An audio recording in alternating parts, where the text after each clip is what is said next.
All right, good morning, everyone, and welcome back to our Sunday school class, C.S. Lewis Beyond Narnia. This is the final lesson of the trimester. So you've made it through the entire summer of C.S. Lewis. We've come a long way during that time, haven't we? We covered the Ransom trilogy. Now you know not to call it the Space trilogy. We've covered Screwtape Letters. We've covered The Great Divorce. And most recently, we've been covering C.S. Lewis's novel, Till We Have Faces, which Lewis himself considers to be his greatest novel, and many literary critics, including J.R.R. Tolkien, would agree with that assessment. So if you were with us 2 weeks ago, so before the missions conference, you heard my summary of the plot of Till We Have Faces.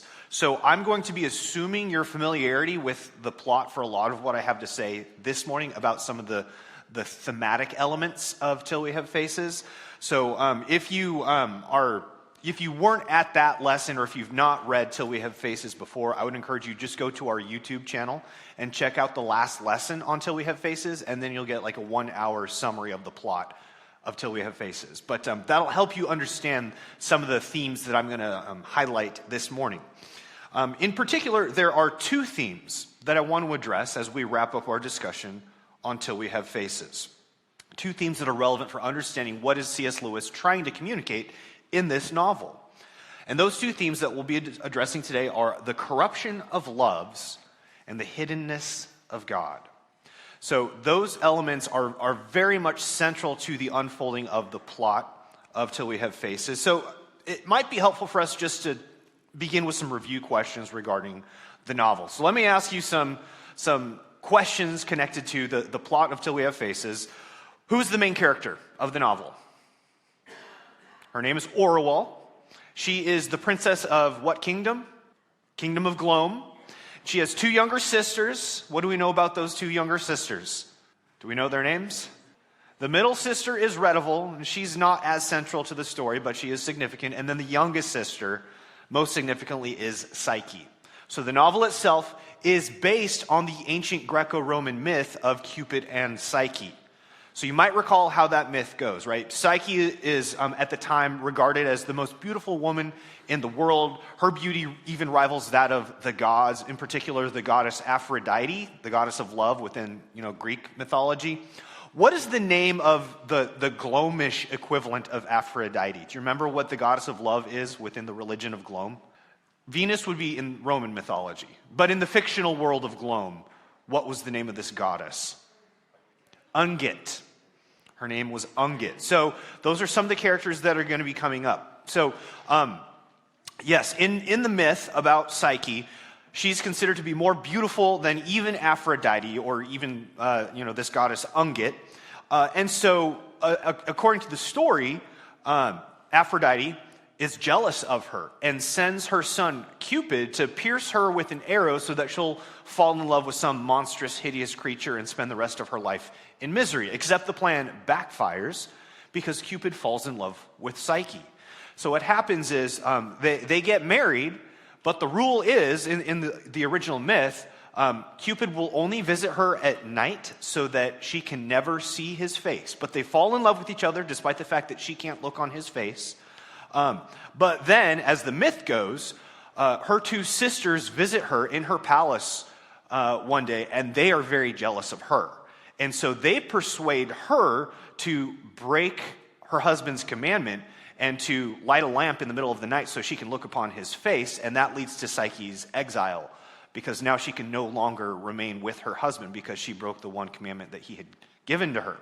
And in the original myth, Psyche was driven simply by a sense of curiosity. So her sisters, who are jealous of her, are appealing to her sense of curiosity about who is this individual who claims to be a god but won't let you look on his face. And so she finally succumbs to the curiosity and breaks the commandment that Cupid had given her. That's not exactly how the story goes until we have faces, though, is it?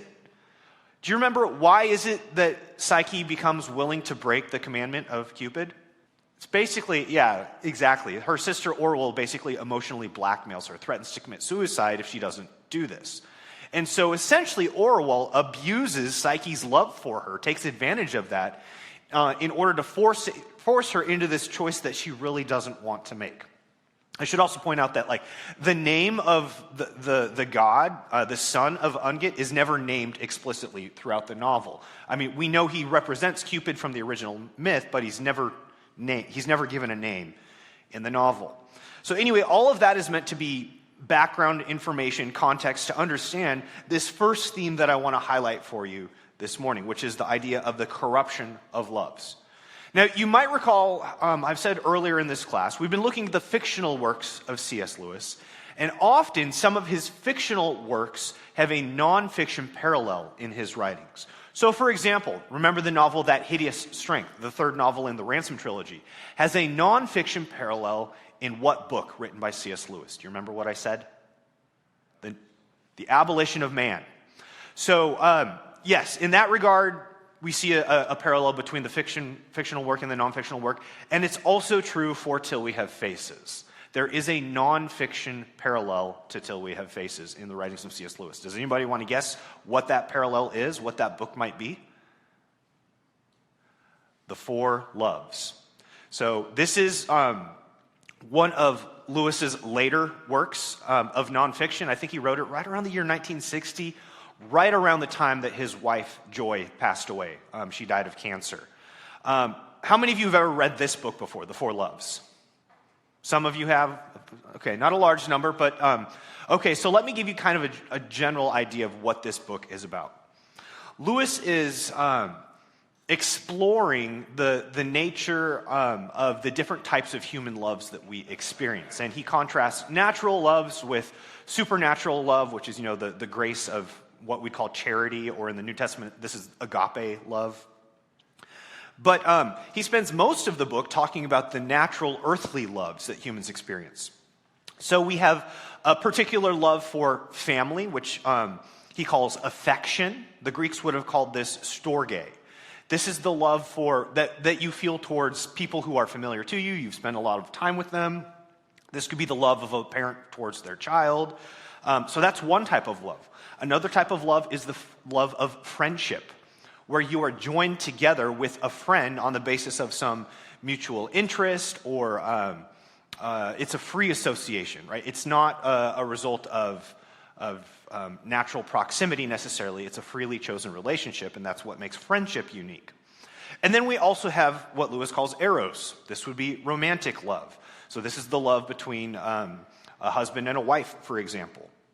And so all of these natural loves are good in and of themselves, but the problem is none of them are sufficient, but also by themselves, none of them can do the job that God designed them to do, because left to themselves, they become corrupt. This is why Lewis, in one of the opening statements of the book, says that love begins to be a demon the moment he begins to be a god. So apart from supernatural grace, supernatural assistance from God, each of our natural loves, though good in itself, will become corrupted because we tend to elevate it to the level of ultimate significance in our lives. We tend to idolize our human relationships if God is not first in our life. So some of you might be familiar with Augustine's concept of the ordo amoris. I think we've talked about that earlier in this class. So the right ordering of our loves. And Lewis would agree with that, the idea that God should be our first love in life, and then we have love for family, love for neighbor, and there's a proper place for love of ourself, a love for entertainment, recreation, sports, video games, you name it. The thing is, although no love is wrong in and of itself, every love has to be rightly ordered in relation to the other loves. When God is not at the top, when he's not our first love, the other loves will take that place because nature abhors a vacuum. We will find something to worship. And that's what often happens to our earthly loves. The problem is those loves were not designed to do that. And so as a result, those loves become tyrannical. They become corrupted because they can't deliver to us what we expect from them, because that's not what they were meant to do. So that's what Lewis means by saying the loves become demons when we make them gods. We're not meant to deify those earthly relationships, those earthly loves. Otherwise, they turn oppressive, they turn corrupting. That's exactly what we see in Till We Have Faces. So, what we find in Lewis's writing in this novel is each of the characters represents one of these central loves that Lewis explores in the four loves. So think of Orwell's relationship to her younger half-sister, Psyche. This is a clear expression of the love known as affection, or storge in Greek. Now, we read throughout the novel that Orwell has an intense love for her little sister. But it very clearly, in a variety of ways, does turn idolatrous. Because we see she becomes possessive of her little sister. It's almost a consuming or devouring love. And that defines their relationship. And even Orwell initially is blind to the way that her love towards Psyche is so toxic. And then you might remember the character, the fox. Who is the fox? What do we know about the fox? He's the tutor for the sisters. So remember, they're royalty. The fox is actually a slave. He's a prisoner of war who's been appointed by the king, their father, to be their tutor, to train them up in Greek philosophy and literature and so forth. And that becomes one of the closest relationships that Orwell has as she grows up. The fox represents the love of friendship, or in Greek we would call that philia. And so we see that it is even though he is, bound to her because of his slave status, they do enjoy one another's company. They share common interests, and they delight in that. And so Orwell sees it as a genuine and healthy friendship with the fox, but doesn't realize how, in her own way, she has been manipulating him as well to hold on to that relationship. So you might recall how once she ascends to the throne, one of her first actions is to emancipate the fox. But she's horrified with thought, well, what if he's going to leave me now? He decides not to. But as the story unfolds, you find out what's really going on in his heart. He does want to go back home. He wants to go back to Greece, where he's originally from. But he knows what that would do to Orwell. And so out of a sense of love and duty to her, he stays. Although he would have preferred to go back home. How about the character Bardia? What do we know about Bardia? Who was he? He was kind of like the captain of the guard, so he served under the king before he died, and then he kind of served as Orwell's right-hand man as well, along with the fox. They became her advisory council. He would lead her armies into battle during her reign. But what we find out over the course of the novel, and especially towards the end, she was deeply in love with Bardia, despite the fact that he was married to someone else. Now, he was faithful to his wife, and nothing happened between them, but she demanded his time. She would find excuses to stay with him, discussing, political issues or economic issues, late into the night, having these discussions, just so she wouldn't have to go back to bed alone. She would just want that time with Bardia. And so she ended up stealing some of the time that he should have had with his own wife and family, because she was not aware of this desire she had for Bardia was clouding her judgment. It wasn't simply a matter of politics for her. There was a romantic love there. And so what we find then in the character of Orwell is all of these natural human loves, which are good and created by God and serve a proper purpose, are distorted in her, and she doesn't even realize it because she lacks that self-awareness for most of her life. Now, you remember the book itself is actually divided into two books, right? Most of the novel is book one. It's only the final 50 pages we're talking over a 300-page novel, only the final 50 pages or so are book two, and that's where Orwell undergoes that character transformation. She finally comes to realize what's actually going on in her heart. And so it's in book two. You might remember that scene where she's standing, reading out her complaint before the gods, and there's it's in this massive dark cavern, and there's a bunch of ghostly faces looking upon her, and she's reading her complaint aloud. It's at that point where, in this vision, she also encounters the fox, who has, at this point in the story, passed away, but returns to her in this vision in the form of a ghost and sort of explains the nature of love and friendship and what's going on with them, and the lessons he has learned and where he had fallen short in teaching her the truths about life and love.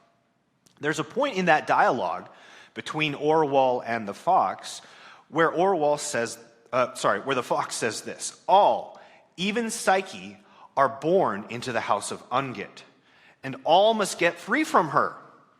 Or say that Ungit in each must bear Ungit's son and die in childbed, or change.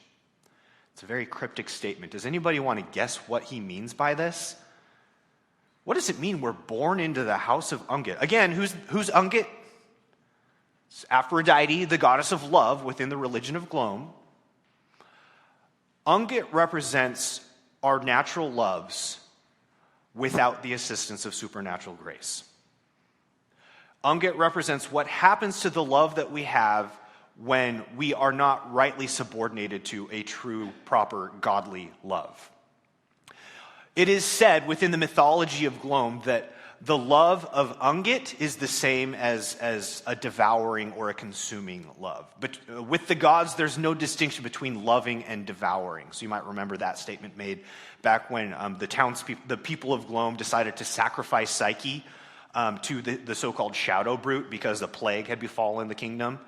And so they were going to sacrifice Psyche to this shadow brute who is perhaps like working for Ungit or is the son of Ungit or somehow one with Ungit herself. But in the act of devouring the sacrificial offering, some say in that same act, the sacrificial offering is wedded to the son of Ungit, but perhaps that's the same thing. So the idea here is that Ungit represents a consuming love, a possessive love, a devouring love. And so towards the end of book 1, before Orwell has undergone this character transformation, you might recall that she decides to go on a journey to visit the neighboring kingdoms. At the end of her reign, she knows that she doesn't have much time left, so she wants to take this journey. She passes through the kingdom of Assur and finds this remote temple shrine with an altar, and she comes to discover that this is a shrine to the goddess, I can't remember, what was Psyche's name in the original language of Glome? What was it? Istra, thank you, Istra. Yeah, it was a shrine to the goddess Istra, which was Psyche's original name in the language of Glome. And so the priest comes out of the temple and offers to tell the sacred story about the goddess Istra, which intrigues Orwell because she knows that's the name of her sister. And then as the priest starts telling the story, turns out the story being told by the priest is the original Greek myth, the one that we knew from before Till We Have Faces, recorded in, Greco-Roman mythology. And in that version of the story, remember, the sisters visit Psyche once she's been wedded to Cupid. They visit her in her palace. So again, there's a detail that's different from the version in Till We Have Faces, because remember, in Till We Have Faces, Orwell cannot see Psyche's palace. Remember that? It's invisible to her. But in the version told by this priest, the sisters can see the palace and they're jealous of her. And that's why they try to persuade her to break the commandment of her husband to light the oil lamp and look upon his face at night to see what he really looks like. And right away, Orwell hears this telling of the story and she's frustrated. She's furious because she knows that's not what was going on. She wasn't driven by jealousy of her little sister Psyche. She adored Psyche. She worshipped the ground she walked on practically. Here is her reaction to the story as told by the priest. Jealousy? I jealous of Psyche? I sickened not only at the vileness of the lie, but at its flatness. It seemed as if the gods had minds just like the lowest of the people.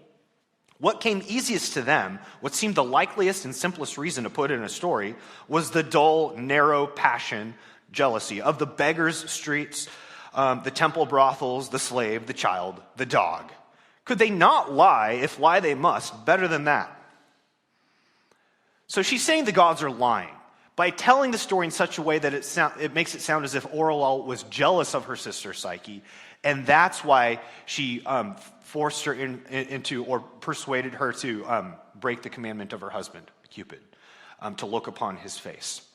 Now, do you remember in the version that happened in the story, Until We Have Faces, why did Orwell do that? Why did Orwell press Psyche to break the commandment and look upon her husband's face? What was motivating her, according to her original accounting of the story? She thought it was for Psyche's own good, right? Because she thought that, she had talked with Bardia about it, and Bardia thought, well, maybe she's been taken in by a demon. Maybe this is some malevolent spiritual force that is manipulating her. The fox, who has a more stoic, materialistic worldview, says, well, no, maybe it's just some common thief or a vagabond who's living in the mountains who has duped her and has and convinced her that she's now wedded to a god. So Orwell is convinced that whatever the case may be, whether this is a demon or just some common criminal, Psyche is being duped. She's being manipulated. And if it were a real God, that God would make it clearer, both to Orwell and to Psyche, who he really is, would reveal his true identity. There would be no reason for him to hide himself or to put this seemingly arbitrary commandment upon Psyche. And so that is her rationale. At least initially. She thinks she's doing this because there's no way this could be a God, and even if it were a God, the God's not making himself clear enough, not making himself obvious enough. So she believes she's justified in basically forcing Psyche's hand here to break the commandment. But here's an interesting quote from the Four Loves on the nature of jealousy. Lewis says, with respect to our natural loves, and particularly the love of affection, God is the great rival, the ultimate object of human jealousy. That beauty, terrible as the Gorgons, remember Medusa is one of the Gorgons, which may at any moment steal from me, or it seems like stealing to me, my wife's or husband's or daughter's heart. Here's the thing. As we come to discover, as the story unfolds until we have faces, although Orwell was not initially willing to admit it, she was, after all, driven by jealousy. But it wasn't a jealousy of Psyche. It was a jealousy for Psyche. It was a jealousy of the gods themselves. That's what was driving Orwell. In her heart, she wanted to hold on to that natural affection where she had Psyche's total devotion to herself. But now she feels like the god has stolen that from her. That affection that she previously enjoyed from Psyche is now taken by the god. And she resents the gods for that. And so jealousy has crept in, but not in the way that Orwell realized. Not until later. Not until her character transformation in book 2. So I want to talk about how does this character transformation unfold in book 2? How does Orwell come to realize what's actually going on in her heart? Do you guys remember what's going on in this picture here? Who remembers? Who's she talking to? She's in the veil. This is Bardia's widow. So Bardia, her chief advisor at this point in the story, has just passed away after a long career serving the queen. And so they have this conversation with one another, and we know from their past experiences with one another, they do not like each other. Because although Orwell won't admit it to herself, she is jealous of Bardia's wife because she wishes she could have been married to Bardia. And at the same time, Bardia's wife realizes how selfish the queen actually is, demanding all his time and attention beyond what she had a right to, even as queen. And the wife, her name is Ansit, says these words to Orwell. "Oh, Queen Orwell, I begin to think that you know nothing of love. Or no, I'll not say that. Yours is queen's love, not commoners. Perhaps you who spring from the gods," because that's the myth of Glom, that the royalty come from the gods, "perhaps they love like the gods, like the shadow brute. They say the loving and the devouring are all one, don't they?" So by book 2, Orwell comes to this realization that in a very real spiritual sense, Orwell herself is Ungit. That possessive, devouring love that the people of the kingdom of Glom so fear is actually embodied in their own queen. Now, they love their queen. She does a great job as queen. The kingdom goes through this golden age under her reign. But those who know her personally experience her love as really a form of hatred because she's so possessive in her loves. Well, as the story unfolds from there, you might recall how Orwell starts undergoing a series of visions, right? These are supernatural visions. They're very bizarre as well, like stories of her turning into an ant and sorting different types of seeds into different piles. Or you might remember the vision where she gets trampled by these rams with golden fleece. And then the vision where she's walking across a desert holding a bowl, and she has to gather water from the river of the Deadlands and bring it to the goddess Ungit, and so on and so forth. Very strange dreams that lead to her ultimately being taken into this mountain where she finally reads her complaint before the gods. She's stripped of all her clothes. She's stripped of the veil that she's been wearing for her entire reign. And there's this assembly of like a vast, innumerable number of ghostly figures that are listening to her complaint as she reads it before this judge who is himself veiled. We don't know who the judge is. Does it represent the gods? It's not clear. But she reads out her complaint, which she had been writing, and that's what book 1 is supposed to be of the novel. That was the record of her complaint against the gods. But the words that she finds on the book, as she reads aloud the complaint, are not the words that she had written down. Instead, what she finds are the words that reflect what's truly going on in her heart. The complaint that she reads, it's a lengthy complaint, but it includes this towards the end. She says to the gods, "You stole her to make her happy, did you?" Referring to Psyche. "Why, every wheedling, smiling, catfoot rogue who lures away another man's wife or slave or dog might say the same. Did you ever remember whose the girl was? She was mine. Mine. Do you not know what the word means? Mine, your thieves, seducers. That's my wrong." Can you hear the jealousy in her voice here? You can hear the possessiveness, the devouring love that she has for her sister. She was never able to admit that to herself before. But as the words come out of her mouth, she realizes this is what has been going on in my heart all along. I never realized how profoundly selfish I had been until the words finally came out. It's at this point where it's like the veil comes off, metaphorically speaking, and literally. It's at this point in the narrative, after she's given her complaint, the fox, who is one of those ghostly faces in the assembly, takes her and leads her to where he says she will now be judged by the gods. This was her judgment against the gods, and now she has to go to receive her judgment from the gods. And so as the story unfolds from there, the fox takes the elderly Orual, unveiled, through this cavern that opens up into this large gallery, this large chamber, where against one wall there's like these pillars and hanging vines that lead outside into what looks like green grass and blue sky. But she notices on the walls are paintings of Psyche. And these are actually animated paintings that depict Psyche performing the tasks that were given to her by the goddess Ungit. So after Psyche's exile, after she disobeys her husband and has to go into exile for the rest of her life, Ungit gives her an opportunity to be reunited with her husband if she can complete a number of seemingly impossible tasks. And these tasks include sorting like a massive number of seeds of different kinds into different piles, gathering golden fleece from murderous rams, or gathering a bowl of water from the river of the Deadlands and bringing it to Ungit herself. These were the same exact visions that Orual was having. But it turned out that in every vision, it was actually Orual helping Psyche complete the task. And another thing that Orual notices in the paintings is that there's no look of sorrow or pain or regret in Psyche's face. There's a determination, and then by the end, there's even a look of joyfulness in her face. Because as it turned out, Orual was carrying her sorrow the entire time.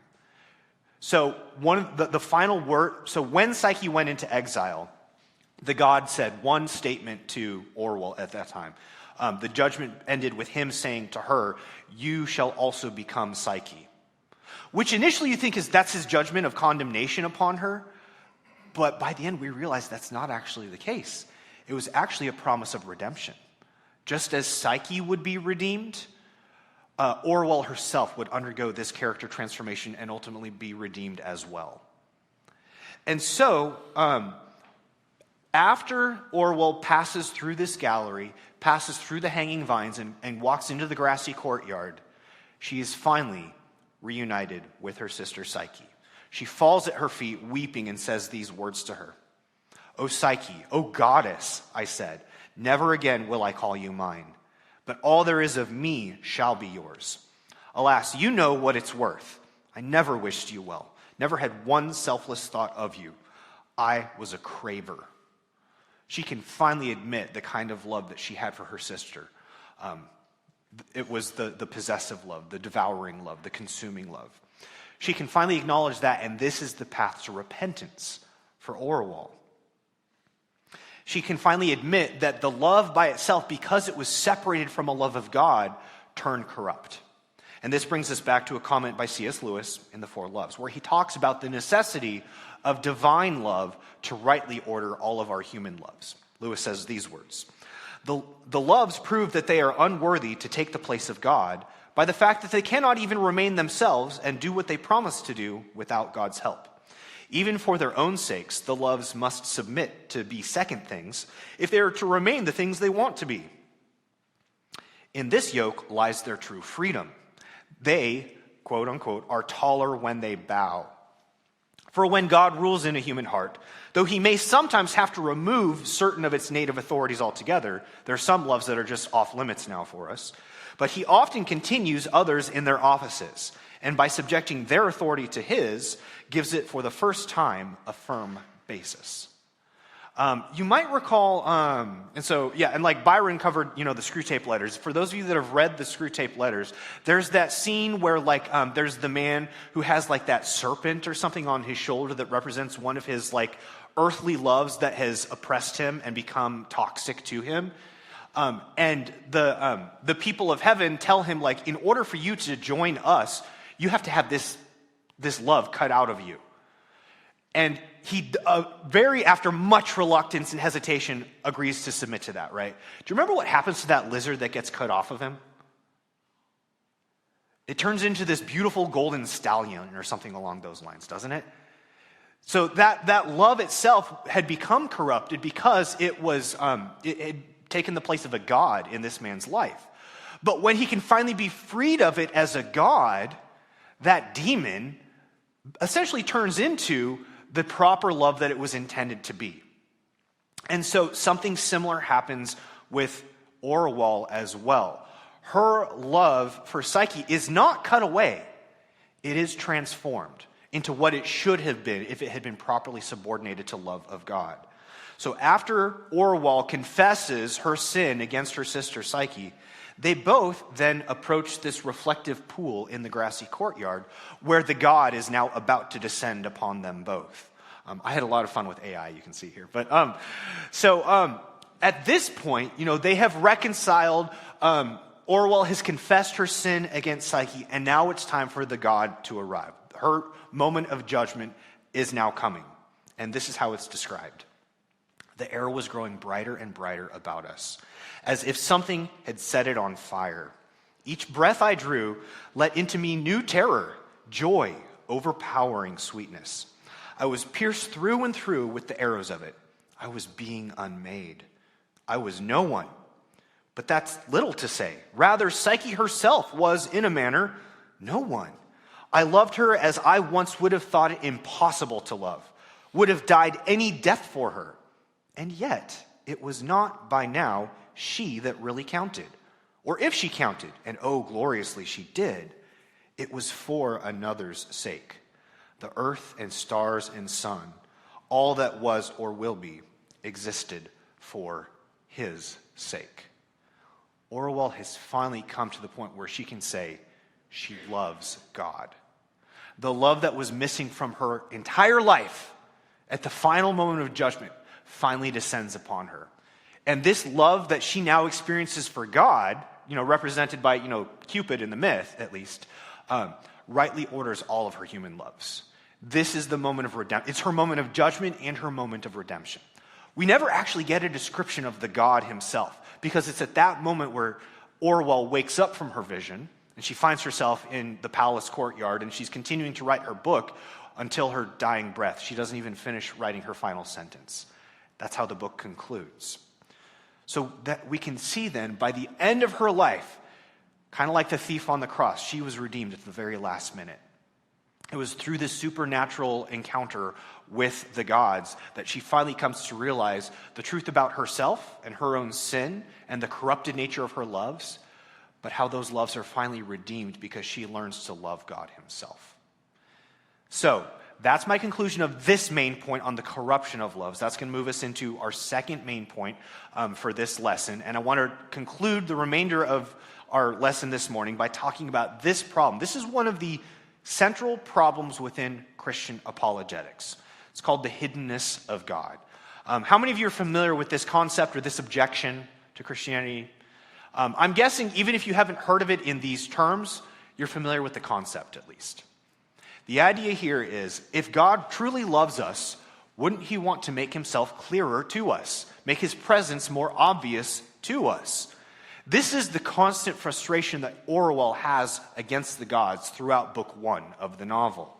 So you may remember that scene where Orwell finally makes her way to the valley of the gods beyond the sacrificial tree, where she encounters Psyche, who had previously been offered on the tree by the people of Gloam.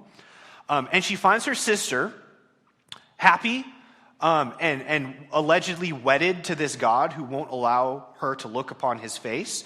And Orwell is at this point facing a conflict of emotions. She's trying to win her sister back. She's trying to make sense of what's going on. She's resenting the fact that her sister seems to have changed because now she's so devoted to this so-called husband that Orwell herself can't even see. And then as she's wrestling with what to do, as she camps out overnight in the valley, there is that momentary glimpse where she looks across the water of the river through the mist, and for just a moment, she can see this massive, ornate gray palace with the pillars and the spires. The palace that Psyche says she's been living in all along with her husband, the son of Ungit. But then as quickly as the vision appears, it disappears into the mist. And Orwell doesn't know what to do with that. Is this a sign from the gods? Is this her own mind playing tricks upon her? This is all that the gods had given her up until this point. It's after this encounter that she emotionally blackmails her sister and forces her to break her husband's commandment and light the oil lamp to look upon his face. And it's at that point when that happens, when Psyche finally does that, that's kind of when the entire valley collapses, right? And then like in a flash of light, the god actually does appear to Orwell. But at that point, that's where the god says, Psyche now goes into exile and you too shall be Psyche. It's at that point Orwell can finally admit, okay, the gods are real, but they hate me. And if they had been loving gods, why would they have veiled themselves from me? Why would they have hidden themselves from me? Why would they make me struggle to see them or understand what they want from me? Which is why book 1 concludes with this final complaint. These are Orwell's words at the end of book 1 before her character transformation in book 2.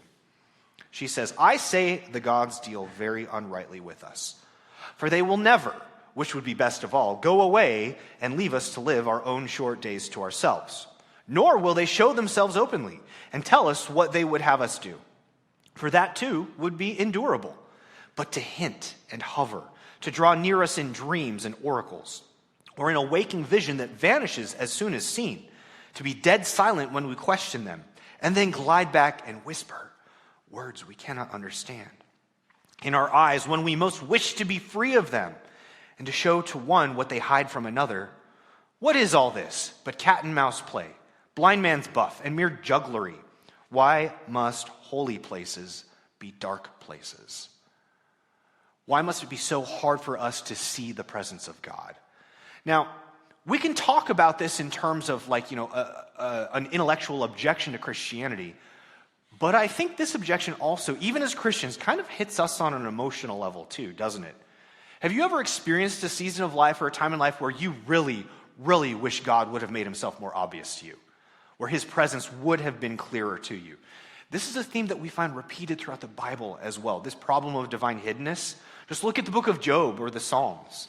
So I have some key quotes here from Scripture for you. Job 13:24 says, "Why do you hide your face and count me as your enemy?" And then in Psalm 13:1, we read, "How long will you hide your face from me?" In Psalm 89, verse 46, "How long, O Lord, will you hide your face forever?" And I could have, added more and more examples, but you get the idea. This is a profound struggle that not only unbelievers face, but believers face it as well.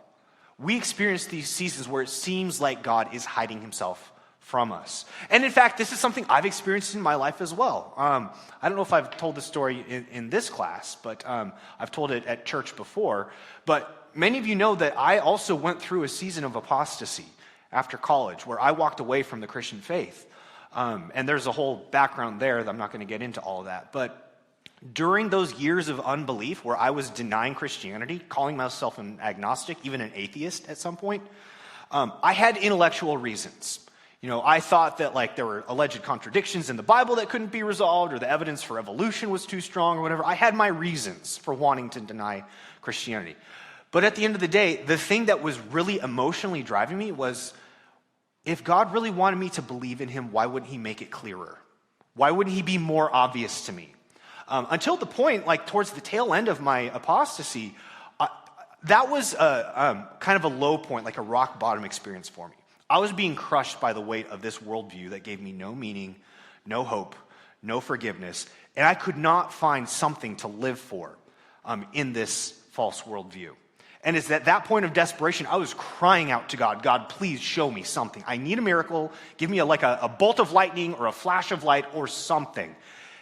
Can you guys relate to that? Have you ever had those moments where you really, really just need that? Do you think God gave that to me? No, he did not. But you know what he did give me in that moment of despair? He gave me a realization. Kyle, this is where you need to trust me. It wasn't in audible words, but that was the realization that I came to. That this is where you need to step out in trust and see what happens. And so I decided, okay, I will. I still had these intellectual objections I wasn't quite sure how to deal with, but I also knew that if I continued down the path I was on, I was going to die because I needed something to live for, and I wasn't finding it apart from God. So I took a risk, and I'll tell the rest of the story some other time, but I'm standing before you today, so that tells you something about how the story turned out. But as we wrestle with this problem, I want to bring it back to our novel, Till We Have Faces. There was an article on this very topic that I'd recommend to you. It's called Meeting Face to Face, C.S. Lewis's Till We Have Faces and the Problem of Divine Hiddenness. The author's name is Derek King, where he explores these very themes within the novel Till We Have Faces. So what I want to do is summarize some of his central arguments that he draws from the novel to help us address this objection, this problem of divine hiddenness. Now, to begin with, I want to present you with the objection itself in its standard philosophical form. So, skeptical scholars and philosophers will present the argument in these terms as an objection to belief in God. So, there's a particular philosopher named J.L. Schellenberg. He's one of the leading proponents of this argument against God. And here's how he puts it. Premise 1, if there is a God, he is perfectly loving.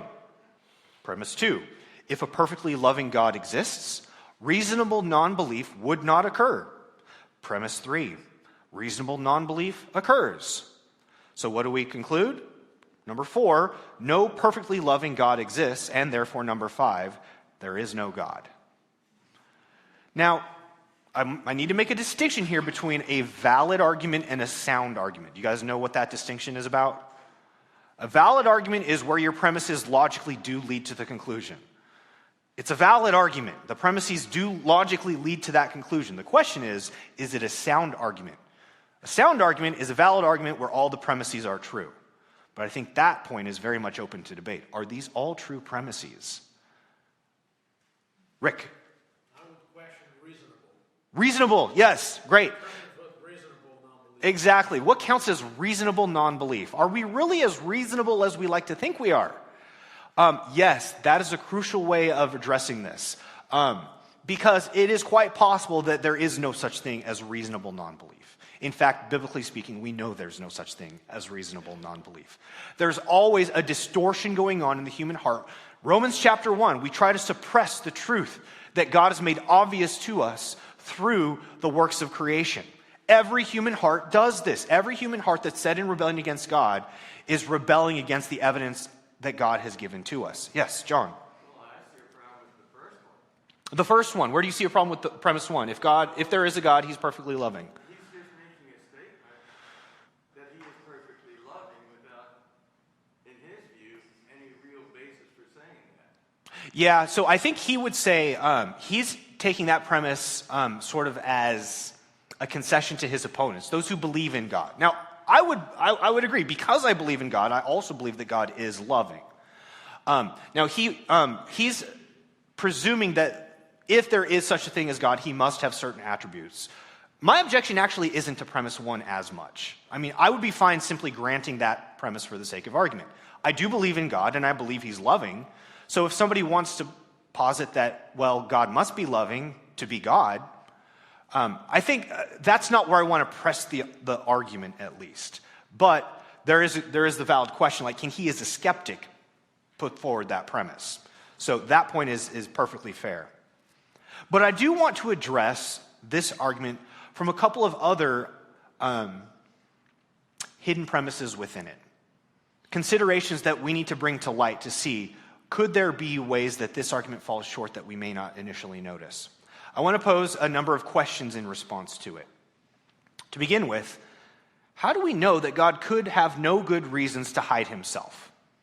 So that goes back to that second premise, that if there is such a thing as a loving God, then there would be no such thing as reasonable non-belief. He would not have any reasons to hide himself if he were truly loving.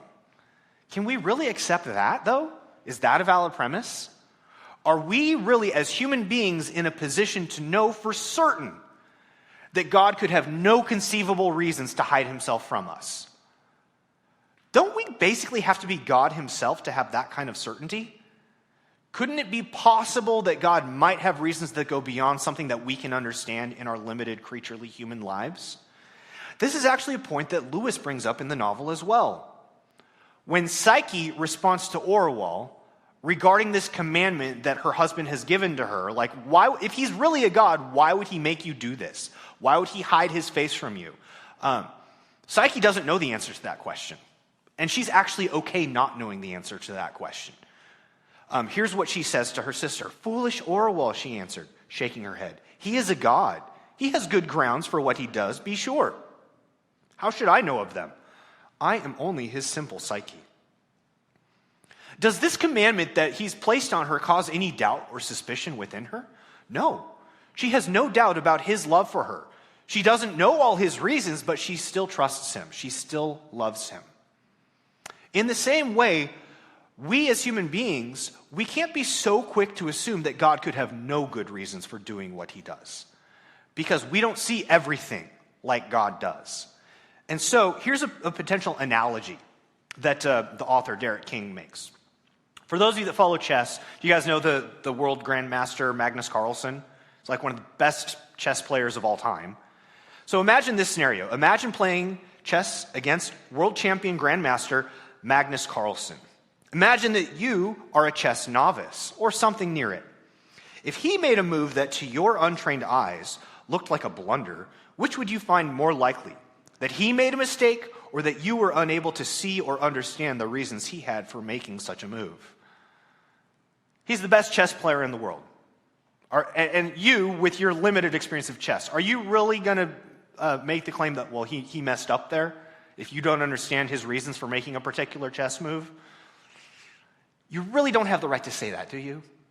Take that same principle, multiply that by infinity, and now you have some idea of the position we stand in before God and his reasons for doing what he does. Yes, Jason.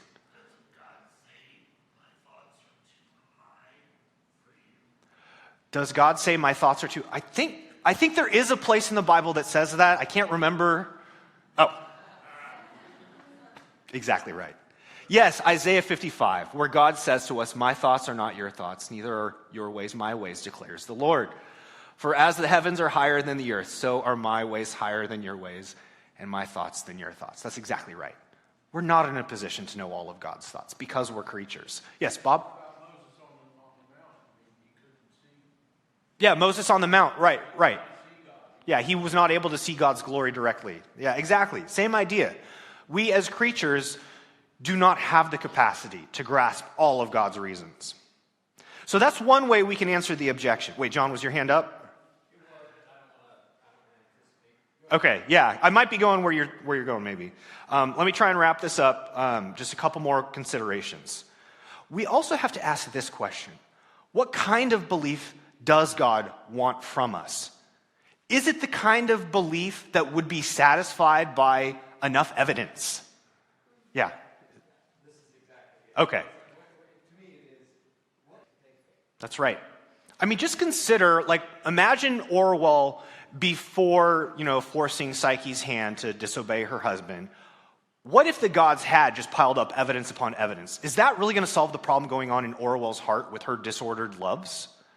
No. The problem is she still lacks a knowledge of herself. And that's the missing element. In fact, Lewis highlights that point as well. When she finally reads out her confession aloud in the assembly, she says, "I saw well why the gods do not speak to us openly, nor let us answer." So why don't they reveal themselves clearly up front? Well, till that word can be dug out of us, that true confession of what's going on in our own hearts. Why should they hear the babble that we think we mean? How can they meet us face to face till we have faces? So that's where the title of the novel comes in, right? Orwell herself, her entire reign was veiling her face. It wasn't that the gods were veiled from her, she was veiling herself. And in order for her to meet the gods face to face, she had to have her own face, right? Metaphorically speaking. She had to have the veil removed from herself. She needed to finally come to a realization of what was going on in her own heart. It was only when she could finally come to grips with her own sin, her own selfish love, that she could have the type of trust in the gods that was necessary. The type of trust, the type of love that was truly needed. Not the kind of trust that comes from a demonstration of evidence. Or, and this is going to be my final response, there is no kind of response to the problem of divine hiddenness that's going to be answered with words. Here's the question. Is the problem of divine hiddenness solved by a proposition or by a person? There's a desire implicit within this objection that will not be satisfied. What if, hypothetically, you could come up with a knockdown, watertight, perfect logical argument responding to the problem of divine hiddenness? Would that really deal with the problem? No, because in our heart of hearts, that's not what the problem is about. It's not a logic problem. It is a heart problem. And so that is why the problem itself will not be solved with syllogisms or facts or evidence. It's solved by a face-to-face encounter with God himself. And so these are Orwell's final words of the novel. This is how it concludes in the end. "I know now, Lord, why you utter no answer. You are yourself the answer. Before your face, questions die away. What other answer would suffice? Only words, to be led out to battle against other words." Notice she can finally admit with her dying words, as she's writing the last sentences of her book, she can say, God himself is the answer. And notice she now addresses him as Lord, singular. She's no longer talking about the gods, in some abstract or removed sense. It's a personal address to God himself, Lord. And so this, I think, is how Christians can answer that objection as well. Because here's what Scripture promises us. "And we all, with unveiled face, beholding the glory of the Lord, are being transformed into the same image from one degree of glory to another. For this comes from the Lord, who is the Spirit." That's 2 Corinthians 3:18. So there are so many beautiful lessons to learn from this novel. So if you still haven't gotten around to reading it, I would highly encourage you. Your life will be different for having read this novel. It is that beautiful of a story. So that does it, guys. We've made it. We have covered all of these fictional titles by C.S. Lewis throughout the course of this summer. And I know some of you are grateful to have made it this far. Some of you might be a little bit disappointed, wishing like I could give you some more. Well, I have good news for you. I have some things in the pipeline that you are definitely going to be looking forward to. Check this out. Next year, I plan to do another Sunday school series on J.R.R. Tolkien. We're going to look at The Hobbit and The Lord of the Rings. And for you diehard Tolkien fans, we'll be looking at the Silmarillion as well. That'll be fall next year. That's what I have planned. How about in 2027? We're going to come back to C.S. Lewis, and we're going to start looking at some of his nonfiction works. And now, I know we've gone at a pretty quick pace this summer, doing, basically a book every 2 weeks. I'm going to slow down a little bit so that we can move at a more deliberate pace and dive more deeply into his nonfiction writings. So I want to spend an entire Sunday school trimester looking at these works of Christian apologetics by C.S. Lewis: Mere Christianity, Miracles, and The Problem of Pain. And then the following year, I know I'm planning way out, but mark your calendars. In 2028, I want to take a look at C.S. Lewis, the philosopher, and look at some of his more philosophical writings. We'll take a look at The Abolition of Man, and we'll take a look at The Four Loves, and his book, The Weight of Glory. These are my tentative plans for some of the classes that I have lined up for C.S. Lewis and J.R.R. Tolkien. But in the short-term future, here's what you have to look forward to this fall. So we have some great classes lined up for you. We have the Walking by Faith class led by Ernie Seeger, the Through the Bible class led by Paul Vanderswag. Pastor Drew is going to be doing a class on evangelism and apologetics, which is called Ready to Defend, Bold to Share. And I will be co-teaching a class on the doctrine of the Trinity. And so we have some exciting classes coming up for you. I hope you have benefited from this summer class, though. As I wrap this up, let me ask, any final questions or comments? Yes, Rick? I have a question on the corruption of love. So Yes. first sin. The corruption of love's original sin. How does the corruption of loves relate to original sin? Yes, we are born with corrupt loves. This is a consequence of the disobedience of Adam and Eve. I mean, that gets into like the origin of sin as well, and what was actually happening in the garden. And so there's a lot more that I could say to that. Tell you what, let's discuss that later, okay? Because I got to wrap this up so we can head to corporate worship. But it is a good question. All right, let me pray for us, and then we can be on our way. Heavenly Father, we do thank you so much for giving us an opportunity in this church to explore these ideas, to explore your truth, and to explore the teachings of saints who have gone before us. So we do thank you, Lord, for the works of C.S. Lewis, and I pray, Lord, that that would be one of the tools by which you sanctify us. Just as you also sanctify us through your means of grace, I pray, Lord, that you would bless our time in worship this morning. We thank you, Lord, for the opportunity to sing the praises of your name and to hear your word preached. And so I pray, Lord, that our worship would be glorifying to you. In Christ's name we pray. Amen. Thank you, everyone.